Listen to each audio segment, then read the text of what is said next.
भूगोल कक्षा 7 पाठ 9 रेगिस्तान में जीवन के प्रश्नों उत्तर। प्रश्न 1, विश्व में कौन से दो प्रकार के रेगिस्तान पाए जाते हैं? तो उत्तर है, विश्व में तापमान के आधार पर दो प्रकार के रेगिस्तान पाए जाते हैं। पहला गर्म रेगिस्तान जैसे सहारा मरुस्थल और दूसरा ठंडा रेगिस्तान जैसे लद्दाख। दूसरा है, सहारा रेगिस्तान किस महाद्वीप में स्थित है? तो सहारा रेगिस्तान अफ्रीका महाद्वीप में स्थित है। कौन से महाद्वीप में स्थित है? अफ्रीका महाद्वीप में स्थित है। कौन सा? सहारा अफ्रीका महाद्वीप में स्थित है। अगला प्रश्न है, लद्दाख रेगिस्तान की जलवायुगत परिस्थितियां क्या है? अब लद्दाख की जो जलवायुगत परिस्थितियां हैं वो है, लद्दाख एक ठंडा रेगिस्तान है। लद्दाख की ऊंचाई 8000 मीटर से अधिक होने के कारण यहाँ की जलवायु अत्यधिक शीतल एवं शुष्क होती है। लद्दाख के अत्यधिक ऊंचाई पर होने के कारण यहाँ वायु की परत पतली होती है, जिससे सूर्य की अत्यधिक तीव्रता महसूस होती है। ग्रीष्म ऋतु में दिन का तापमान 0 सेल्सियस से कुछ भी अधिक होता है एवं रात के तापमान में 0 से 30 सेल्सियस से नीचे चला जाता है। शीत ऋतु में यह बर्फीला ठंडा हो जाता है तथा तापमान लगभग -40 डिग्री सेल्सियस के नीचे ही रहता है। लद्दाख में पर्यटकों के लिए प्रमुख आकर्षण क्या है? तो लद्दाख में देशी विदेशी पर्यटकों को आकर्षित करने के लिए बौद्ध मठ और गोपा है। यहाँ के घास के मैदान एवं हिम नदियाँ पर्यटकों के सैर सपाटे के लिए आकर्षित करती है। यहाँ के धार्मिक अनुष्ठान एवं उत्सव पर्यटकों को लुभाते हैं। यानी कि इन सारी चीज़ों के कारण लद्दाख पर्यटकों का मुख्य आकर्षण का केंद्र रहती है। अगला प्रश्न, सहारा रेगिस्तान के लोग किस प्रकार के वस्त्र पहनते हैं?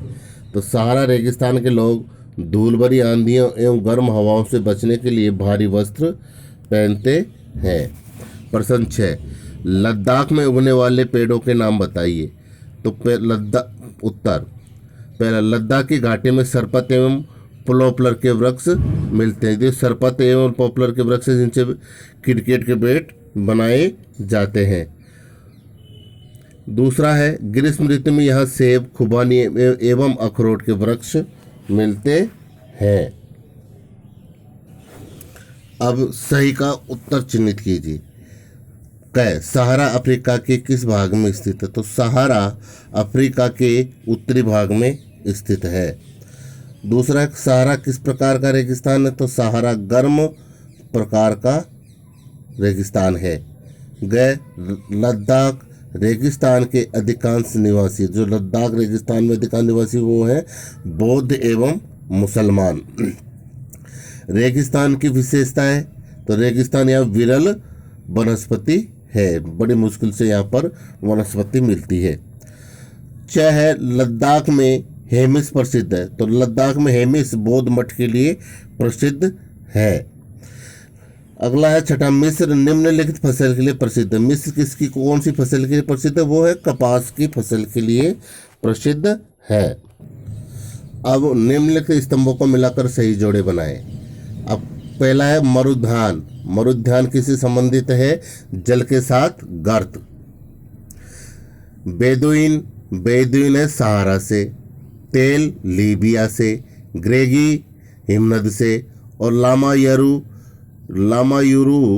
किससे संबंधित है? बौद्ध मठ से संबंधित है। इस प्रकार इनका आपस में संबंध है। अगला प्रश्न, कारण बताइए। रेगिस्तान में अत्यल्प वनस्पति होती है। तो रेगिस्तान में अत्यल्प वनस्पति होती है तो रेगिस्तान की जलवायु अत्यधिक शुष्क होती है एवं वर्षा बहुत कम होती है, जिसके कारण वनस्पति बहुत कम मात्रा में पनपती है। इस क्षेत्र में रेत ही रेत दिखाई पड़ता है और रेत में वनस्पति बहुत ही कम होती है।